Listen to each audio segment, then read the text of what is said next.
Now, there are lots of explanations offered for this, and lots of social historians, maybe people in this room, have written on it more authoritatively than I could ever do.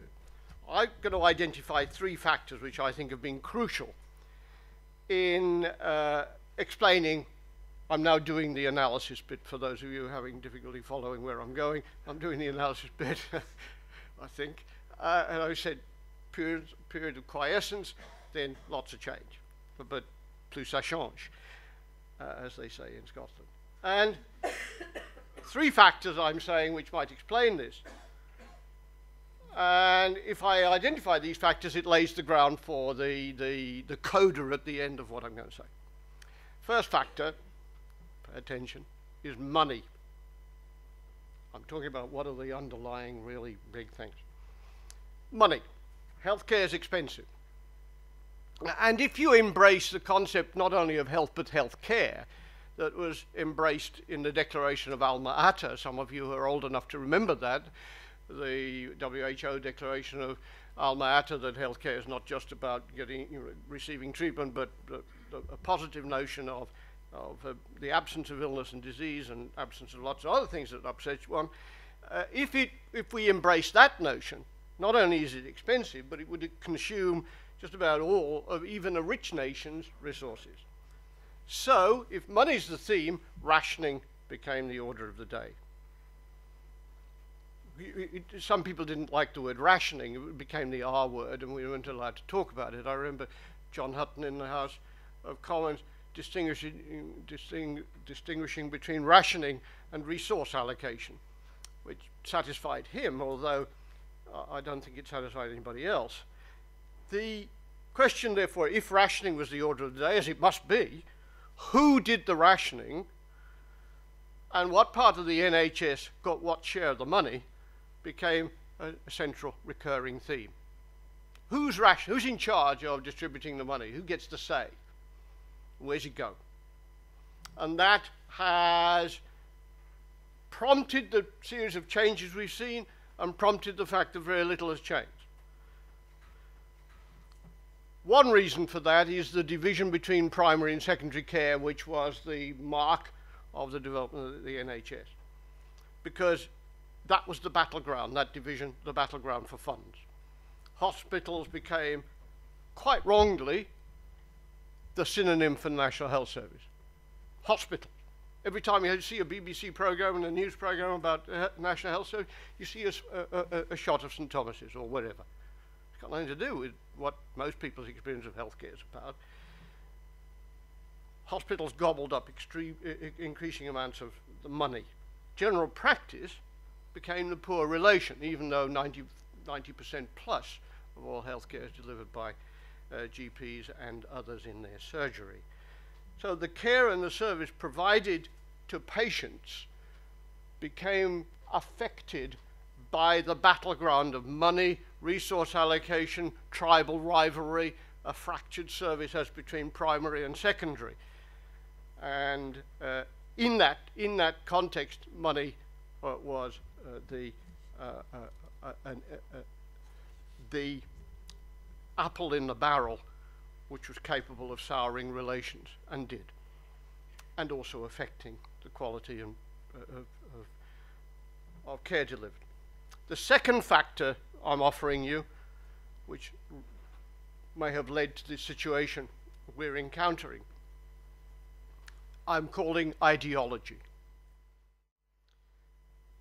And what I mean by that is the notion of ideology about the NHS and ideology within the NHS.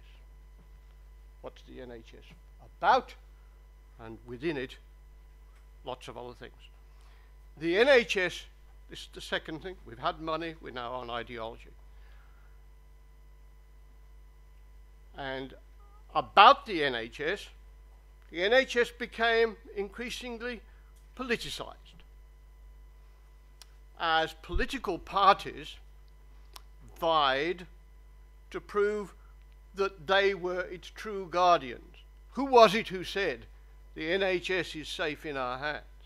Someone who ideologically you would be surprised to see those words coming from her mouth. But they did.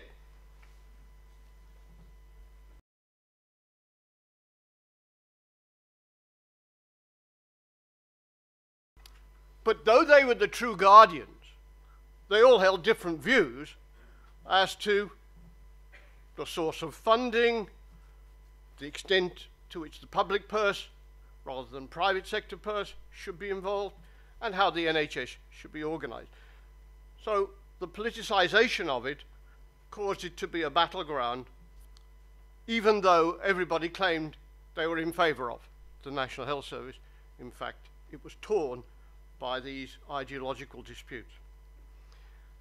And the ideological issue about the NHS and what is it for and what is its purpose and what is its vision. Also, that those ideological fractures took place within the NHS as well. At one particular feature, and it happened with the publication of a piece of paper, a report which was 24 pages long. You don't do government reports of 24 pages. This is a miraculous thing. I mean, I was up to 12,000 pages of stuff and 500, and I thought I was doing quite well. 24 pages. And do you know who produced that? There's no prize. There is a prize now because nobody knows the answer. Bloody hell. It was Griffiths. The Griffiths report. And what did the Griffiths report introduce? The concept of management. Before that, it was doctors and matron, general management. And the ideological clash that provoked within the NHS echoes to this day. A clash between management and professionals who aren't managers, professional clinicians. Managers, for their part, saw and see themselves as there to deliver a cost-effective service within the ambit of available resources. Medical professionals saw and see management quite differently.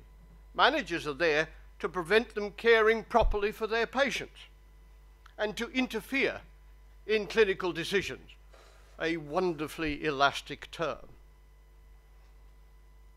All in the name of economy. Economy equal bad. Other circumstances it might equal good, but in this circumstance. So you have this ideological divide, which has survived the doubling of the resources in the National Health Service over the past 10 or so years, about how it should, what its vision is, and within it, what is the role properly of the players in it.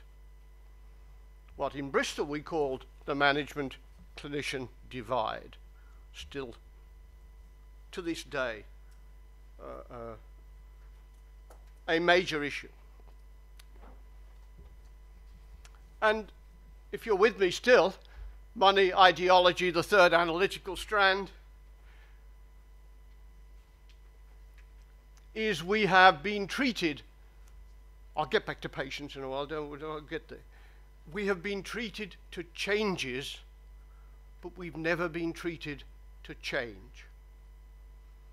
That's catchy. I thought of it. Hope that it has some resonance with you, but it has some meaning as well. And this notion of changes but no change is a product of these other two things, money and ideology and swilling around disagreement. Because, as you know, the NHS is ultimately about politics. That's a deep sense, politics, values. It's in the hands of politicians. And it is in the nature of politicians when they have power, and they exist to gain power, as you know, to feel the need to do something to improve the National Health Service as they see it. To do something to make their mark, to reflect ideological shifts, So, ladies and gentlemen, they do things. They change things. Changes are made. And the changes made are hardly in place before other changes are made. And the changes always have two fundamental features. First, they're almost always concerned with structures. A regional health authority here, a strategic health authority there. A CHI here, a CQC there, with an HC in between. An internal market here, a GP fund holder there, and now a national commissioning board, and so on. They're concerned with structures because that's what politicians can do. They can pass legislation making a reorganization, an organization, an organizational change. So if that's the feature of changes, that they're structural, they don't get in here, into the DNA, the other feature is that they're piecemeal. Piecemeal, piecemeal.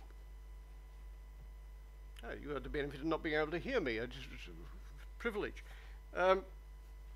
They move one piece of the system, but the other bits stay more or less where they were. So everybody has to readapt. You have to cross out S and put R or D or A, AHA, DHA, RHA, SHA, diddly D. And moreover, the NHS is a very big system, so changing bits never gets you very far. And what happens, as you know, is the big NHS sees the changes coming, opens its big mouth, absorbs and swallows the change, and the machine carries on.